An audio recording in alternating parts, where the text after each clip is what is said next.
What would you do if the most powerful man in the room looked right past you like you were nothing? My name is Leona Trent, and at my brother's wedding, his future father-in-law, Gregory Rowe, glanced in my direction with the kind of indifference that wasn't just cold, it was calculated. He didn't smile, didn't nod, didn't even blink. He walked past me like I was a coat rack.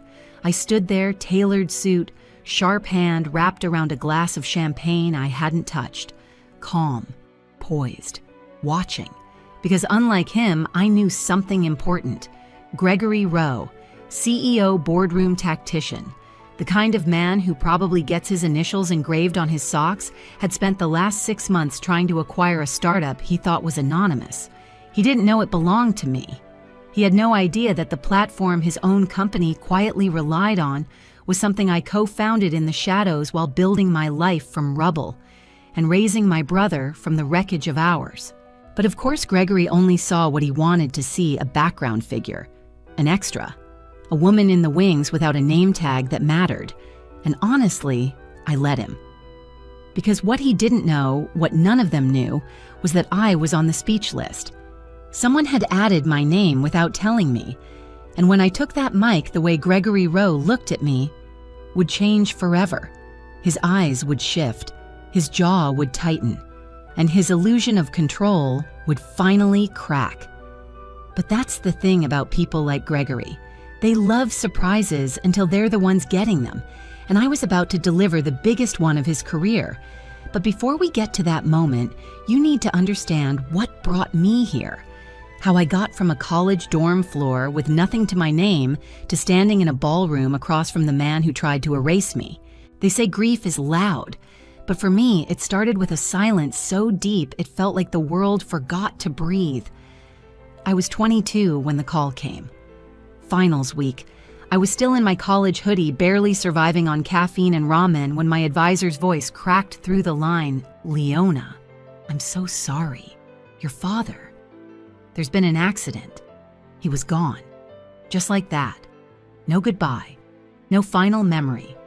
1 minute, he was planning a weekend trip to visit me and my younger brother Milo, and the next I was driving 5 hours home to a town that suddenly felt like it belonged to someone else.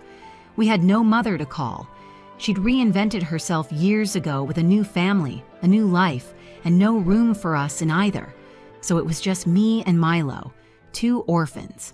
1 old car, and a future we hadn't asked to rewrite. He was 17, 1 week away from his high school graduation, and I'll never forget the way he looked at me like maybe I could fix this. But I couldn't. Our father had been self-employed. What he left behind wasn't comfort, it was chaos, debt, missed payments, business liens. He must have tried to shield us right up to the end because we didn't know how bad it was until the funeral ended and the letters came. They took everything. The house, the car, his workshop. All I had left was a duffel bag of clothes and a financial aid package that covered tuition but not rent, not food, not Milo's future. That night, we sat on the floor of a relative's guest room, the last one who hadn't slammed a door or sent a lawyer. Milo was hunched under a hoodie, hands shaking. I realized then, no one else was coming. I was the only adult left in his world. So I chose. I dropped every excuse, every selfish dream I thought I had. I picked up night shifts at the campus cafe, day shifts as a courier. I studied on the bus, memorized formulas between deliveries, and learned to live on 4 hours of sleep. No one clapped, no one cheered. But every dollar I earned kept both of us fed. I lost my boyfriend that year. I lost my health. I lost the luxury of falling apart. People love to say things like, "You built character." No, I built survival. In overdraft fees, in frozen pizza, in silence. But I looked at Milo and I knew he still deserved a future, even if it meant burning mine down to give him one. And so I did. I didn't walk across the graduation stage. There was no party, no champagne, just a quiet email confirmation that my degree had cleared and a job offer that promised one thing: stability. It was back-end ops at a mid-sized logistics firm, low glamour, high burnout. But it paid enough to move Milo and me into a 1-bedroom apartment. He got the bedroom, I took the couch, He started community college. I started managing spreadsheets for people who didn't know my name. At night, I cooked dinner, even if dinner was canned beans and half a bag of rice. On weekends, I caught up on sleep, if only for a few hours. But I never stopped watching the horizon. While others scrolled TikTok, I was deep in online courses, automation data systems, SaaS platforms. I didn't know what opportunity would come, but I swore I'd be ready when it did. And it did. A rainy Thursday evening inbox, nearly full exhaustion pressing against my ribs, and then I saw it. "Hey Leona, remember me, Felix Marin? I've got something you might want to hear." Felix was an old classmate. Brilliant, chaotic, entrepreneurial in a way most people only pretended to be. He and a friend were building a prototype for automating back-end processes in medium-sized firms, exactly the industry I was drowning in. He needed someone who could stabilize the chaos pitch clients and quietly make things run. I should have said no. It was risky. It was underfunded. It was everything I wasn't supposed to chase. But I said yes, because for the first time in years, something inside me lit up again. From 8 a.m. to 5 p.m., I was the quiet cog in someone else's machine. From 7 p.m. to 2 a.m., I was building my own. We worked out of borrowed cafes and spare bedrooms. Some nights, I fell asleep with my laptop still glowing on my chest. Money was non-existent. Stress was the currency. One co-founder quit after 6 brutal months. Felix and I barely held on. But then, it happened.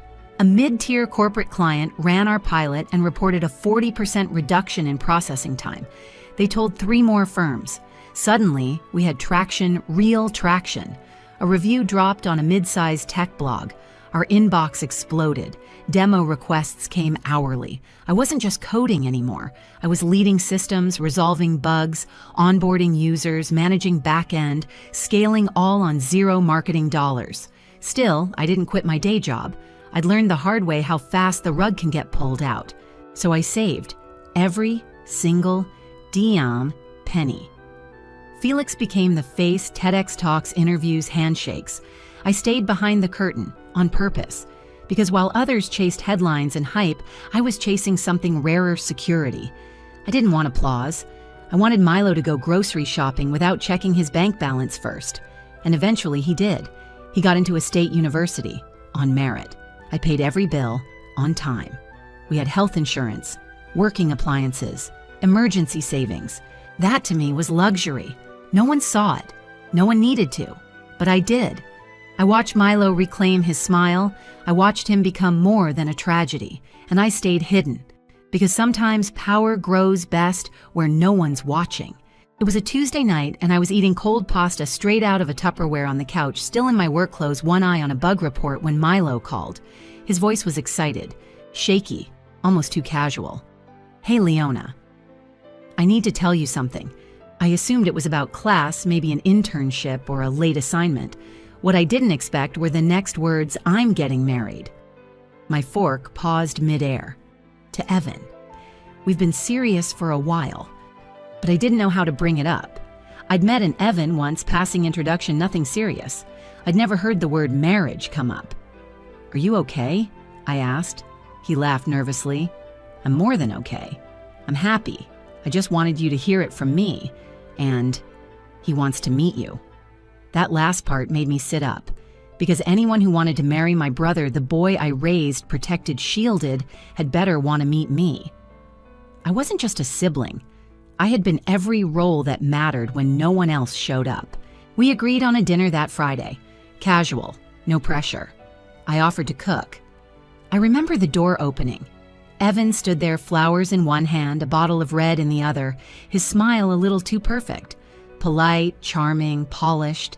But something about his last name made my brain itch. "Rowe," I said slowly as we sat down at the table. "Any relation to Gregory Rowe?" Evan paused just long enough to register. "He's my father."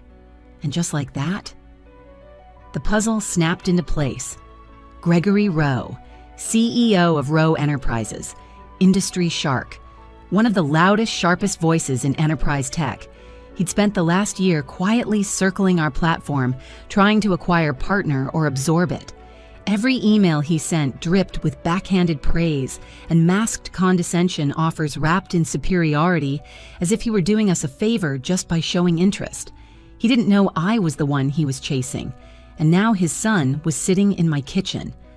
I didn't flinch. I didn't mention the company. I didn't even blink. Because this dinner wasn't about business. It was about Milo, and if Evan was sincere, I could find a way to make peace with the rest.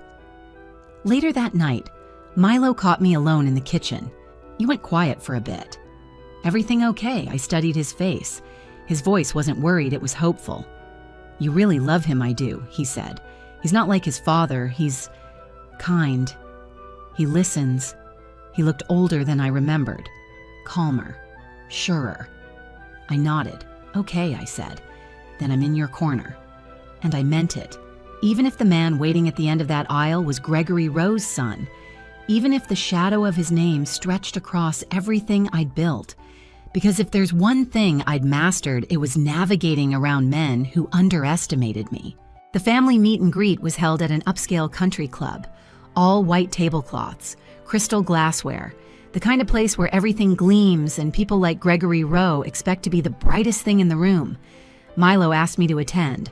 I said yes, not for the setting, not for the speeches, for him. I walked in alone, minimalist black dress, low heels, no labels, clean, elegant, controlled.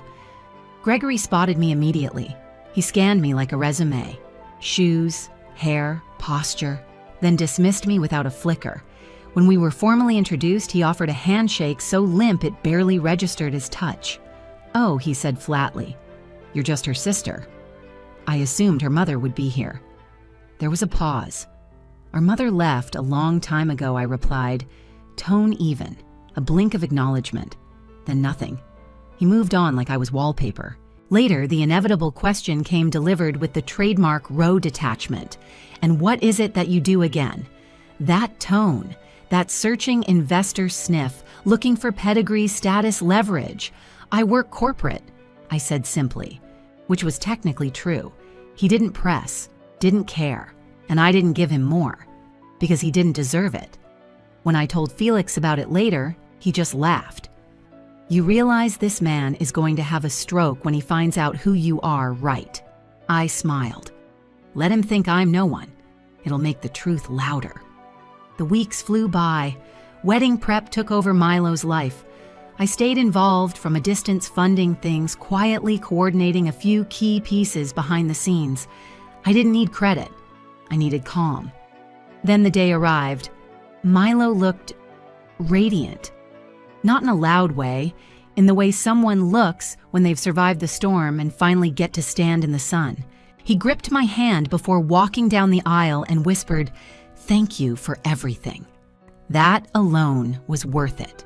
At the reception, I stayed low profile, avoided the spotlight, smiled, toasted, nodded politely.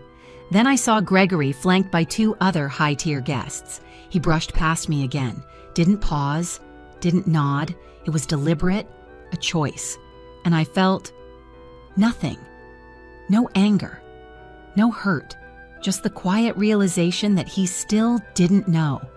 Didn't know who I was, didn't know what I'd built, didn't know how much of his empire ran on systems I helped design. And that was fine, because fate had a sense of humor. Moments later, a catering staff member tapped my shoulder. "You're next. 2 minutes. Next for what? The mic. Speech." I blinked. No one had told me I was speaking, but someone had added my name to the list. No warning, no cue, and I could have declined, should have maybe. But something inside me, some mix of fatigue, pride, and quiet calculation whispered, "No. You're going to stand up. You're going to speak. And they're finally going to see you." I buttoned my jacket, walked to the mic, and took the room. The mic was warm in my hand. The ballroom dimmed just enough to make everyone look up. I didn't clear my throat. I didn't fumble for a note card. I just began. "Good evening. My name is Leona Trent. I'm Milo's sister." That caught their attention. I paused, let it breathe. But I wasn't just his sister growing up. After our father passed unexpectedly, I became his guardian. I was 22, he was 17. We had no other family. The air shifted, forks paused, glasses lowered. Our mother had moved on long before, so I did what I had to do. I finished college while working multiple jobs. I paid rent, cooked dinners, filled out his FAFSA forms, and held it together on 4 hours of sleep. I lost things along the way, relationships, wrest whole pieces of myself, but never him. I looked at Milo. He was crying. Not hard, just a steady, grateful silence. And he made it. Because he's brilliant and kind, and because he let me walk beside him even when I didn't have all the answers. Then I shifted gears calmly, almost casually. During those same years, I also co-founded a software company. Some of you may even use our platform. We're quietly embedded in dozens of major firms. We started with nothing but code and coffee shop Wi-Fi, and today we support some of the biggest enterprise systems in the country. Now that landed. I saw heads tilt, brows rise, the whispers ripple through the room, and finally, Gregory Rowe turned toward me, fully. Like a man waking up in a room he didn't realize he was sleeping in, I let that silence stretch. But I'm not here to pitch you. I'm here to honor the one thing I've built that matters more than any software or client roster. I turned to Milo and Evan.